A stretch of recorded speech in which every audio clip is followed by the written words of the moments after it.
اعوذ باللہ من الشیطان الرجیم بسم اللہ الرحمن الرحیم اللہ نزل احسن الحدیث کتابا متشابہا مثانیہ تقشعر منہ جلود الذین یخشون ربهم ثم تلین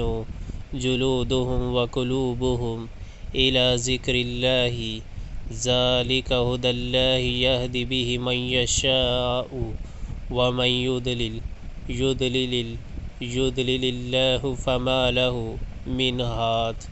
اللہ نے بہترین کلام اتارا ہے، ایک ایسی کتاب جس کے تمام اجزاء ہم رنگ ہیں اور جس میں بار بار مضامین دہرائے گئے ہیں۔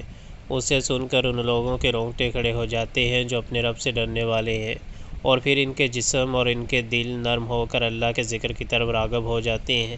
یہ اللہ کی ہدایت ہے جس سے وہ راہ راست پر لے آتا ہے جسے چاہتا ہے، اور جسے اللہ ہی ہدایت نہ دے اس کے لیے پھر کوئی ہادی نہیں ہے۔